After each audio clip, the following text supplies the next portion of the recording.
안녕하세요. 오늘은 죄책감과 관련된 이야기를 나누도록 하겠습니다. 여러분 요한복음 21장 1절의 말씀에 보면 이런 말씀이 기록되어 있어요. 그 후에 예수께서 디베랴 호수에서 여기까지 읽겠습니다. 그 후에라는 표현이 등장을 하죠. 여러분 그 후에는 무엇을 말하는 것일까요? 바로 요한복음 20장 이후에라는 표현이겠죠. 요한복음 20장에는 어떤 내용이 등장을 하냐면 이제 예수님께서 십자가에서 죽으시고 부활하셔서 이 제자들을 찾아가십니다. 그리고 예수님께서 제자들을 위로해 주시고 격려해 주세요. 그 후에 이제 어떤 일이 벌어지게 되냐라는 내용이 요한복음 21장에 기록이 되어 있는데 여러분 굉장히 충격적인 내용을 발견할 수가 있습니다.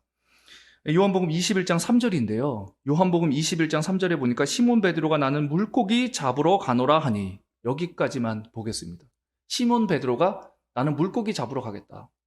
여러분 좀 전에 예수님으로부터 위로와 격려를 받았습니다. 실패한 제자들이었지만 다시 한번 제자로서의 삶을 살 수 있도록 예수님께서 힘을 주셨어요.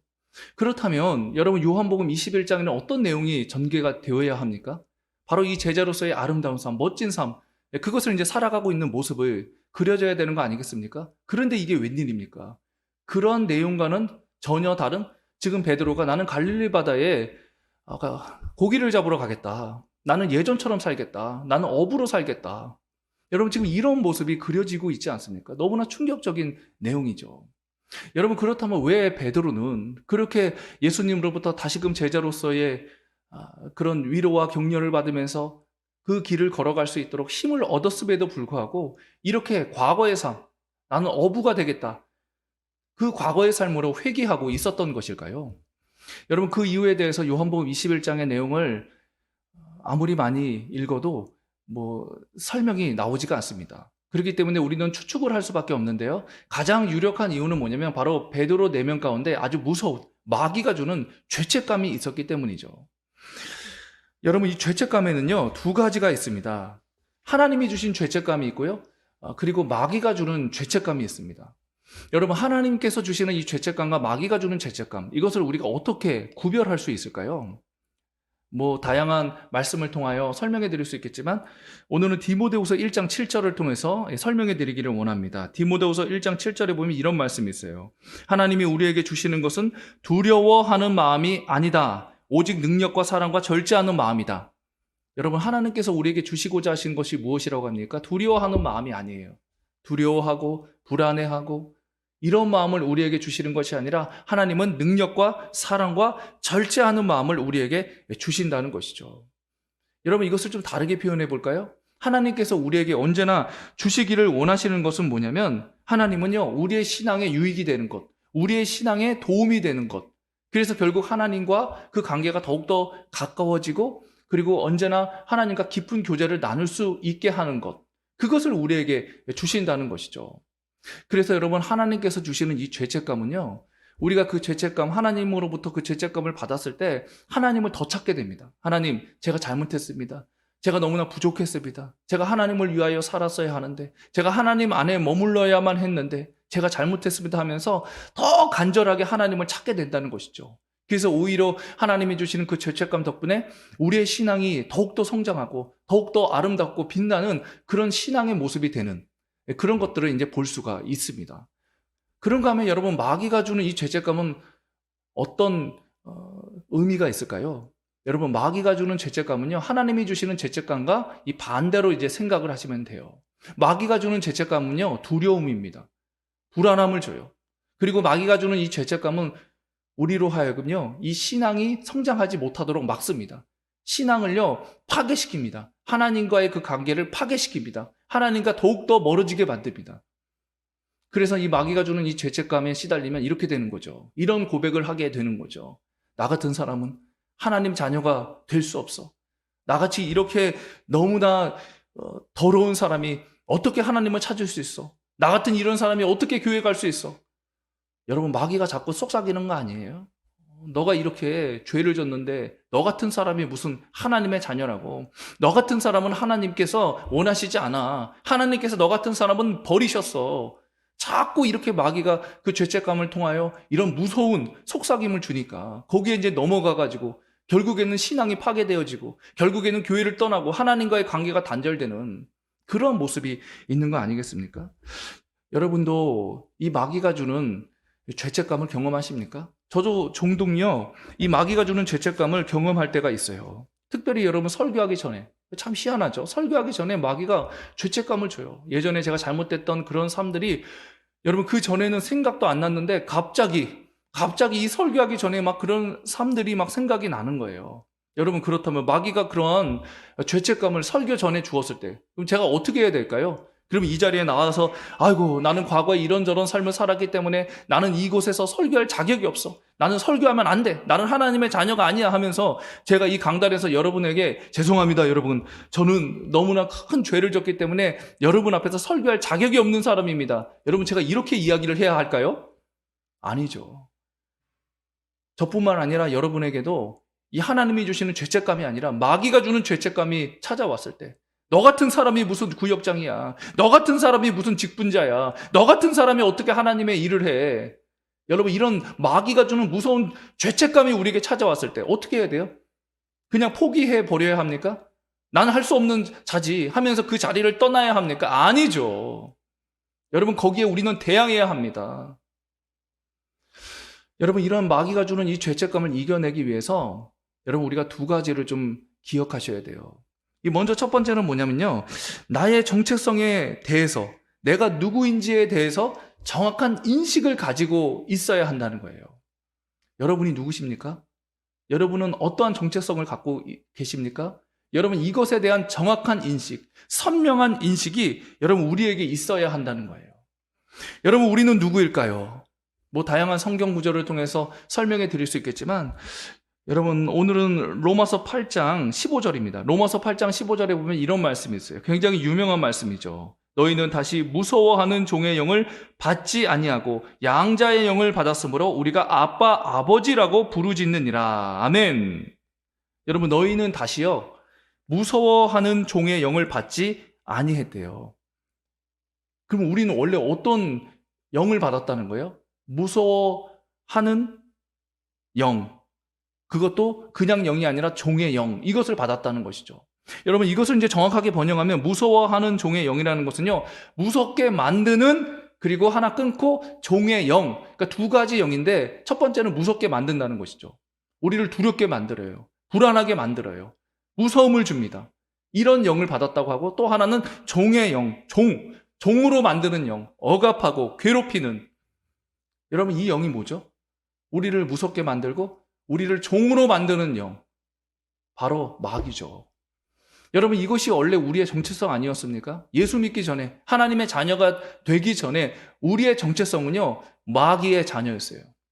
마귀의 종이었습니다. 그래서 항상 시달리는 거 아닙니까? 왠지 모르게 불안하고 왠지 모르게 두렵고 아무 일도 벌어지지도 않는데 괜히 그냥 미래에 대한 그런 불안감 때문에 힘들어하고 괴로워하고 뭔가 자꾸 이렇게 억압당하는 것 같고 그런 삶을 살지 않았습니까? 그런데 우리는 이제 다시는 무서워하는 종의 영, 우리를 무섭게 만드는 종의 영, 거기에 시달리지 않는 사람들이 되었다는 것이죠. 여러분 우리는 어떤 영을 받았습니까? 그 이어지는 내용이 이렇게 기록되어 있잖아요. 지금 로마서 8장 15절 하고 있습니다. 중간쯤 보니까 양자의 영을 받았다라고 되어 있어요. 여러분 우리는 양자의 영을 받았다고 합니다. 양자의 영이 뭡니까? 우리는 원래요, 우리의 정체성이 뭐라 그랬죠? 마귀의 자녀라고 했잖아요. 마귀의 자녀인 우리가 이제 하나님의 자녀가 된 거죠. 양자로 만드는 영, 하나님의 자녀로 만드는 영, 원래 마귀의 자녀였는데 거기서 그 호적을 파가지고 다시금 이제 하나님의 자녀로 호적을 올린 거죠. 거기 입적한 거죠. 양자의 영, 양자로 만드는 영, 바로 성령님, 그 성령님을 우리가 받았다는 것이죠. 여러분 우리 안에는 성령님 계십니다. 기억하셔야 돼요. 여러분 우리 안에는 누구 계시다고요? 성령님 계십니다. 다시 한번요. 여러분 우리 안에는 누구 계시다고요? 성령님 계십니다. 이것을 잊으시면 안 돼요. 여러분 우리 안에는 성령님 계십니다. 성령님은 우리를 결코 떠나시는 분이 아니세요. 제가 한번 이 강의 시간에 말씀을 드렸잖아요. 구약의 성령님은 오셨다가 또 떠나셨죠. 사울의 경우를 제가 예로 들지 않았습니까? 그러나 신약의 성령님은요, 요한복음 14장의 말씀에 보면 우리와 영원토록 함께 하신다 그러셨어요. 구원의 날까지, 아니 구원의 날뿐만 아니라 우리와 영원토록 끝까지 함께 계시는 분이 바로 성령님이시죠. 여러분, 성령님이 우리에게 찾아오셨습니다. 그래서 지금 그리고 내일 영원토록 성령님은 우리 안에 계십니다. 우리와 함께 계십니다. 우리를 책임져 주십니다. 여러분, 이렇게 양자의 영, 성령님이 있는 그런 사람들은 이제 하나님을 향하여 이렇게 부른대요. 다시금 로마서 8장 15절 후반부에 보니까 이런 표현이 나오죠. 우리가 아빠, 아버지라고 부르짖는다. 아빠, 아버지라고 부르짖는다. 여러분, 여기서 이 부르짖다는 것은요, 도움을 구하다라는 표현이에요. 도움을 구한다. 아빠, 아버지께 도움을 구한다. 여러분, 이 아빠, 아버지라는 이 표현이 굉장히 인상 깊지 않습니까? 여러분, 이 아빠라는 이 표현, 그리고 이 아버지라는 표현, 이것을 알기 위해서요, 먼저 우리가 예수님 당시에 그 이제 언어에 대해서 좀 알 필요가 있습니다. 예수님 당시에 이 언어는요, 크게 세 가지였어요. 먼저는 아람어, 그리고 헬라어, 그리고 히브리어였죠. 여러분, 아람어는요, 예수님 당시에요, 모든 사람들이 사용했던 공용어였습니다. 그러니까 이 아람어는 언제부터 이제 사용하게 되었냐면, 원래 이제 이스라엘 백성들은 히브리어를 사용하지 않았습니까? 그런데 이제 아수르에 의해서 북이스라엘이 먼저 망하고, 그리고 이제 바벨론에 의해서 남유다가 망했죠. 망하고 나서 이제 그 당시에 이 아수르, 바벨론 사용했던 언어가 아람어였거든요. 그들에게 정복당하고 나서부터 이제 사용했던 언어가 아람어였어요. 그 아람어가 예수님 당시에도 이 공용어가 된 거죠. 모든 사람들이 이 아람어를 사용했습니다. 그런가 하면 이제 두 번째는 헬라어예요. 헬라어. 여러분, 이 헬라어는요, 사실 예수님 당시가 이제 로마 시대잖아요. 로마인들은 라틴어도 사용했지만 헬라어도 같이 이제 더불어서 사용했어요. 로마인 외에는 거의 다 헬라어를 사용했다. 이렇게 이제 아시면 돼요. 그렇게 이제 헬라어가 많은 사람들에게 사용되었던 그런 이제 언어였죠. 그래서 이제 학자들에 의하면 이 유대 땅에 살고 있었던 예수님 당시에 그 사람들은 아마 이 두 가지 언어를 사용했을 것이다. 가장 이제 먼저 사용하는 언어는 아람어, 그건 원래부터 토착어, 이제 정복당하고 나서부터 계속적으로 사용된 언어이기 때문에 그 언어가 이제 가장 위에 있고, 그 다음에 두 번째로 사용했던 언어가 헬라어일 것이다. 이제 이렇게 얘기를 해요. 이 두 가지 언어를 이렇게 사용했을 것이다. 그리고 이제 히브리어가 문제인데요. 여러분, 히브리어는요, 이제 아람어를 사용하고 나서부터 죽은 언어가 되어버렸어요.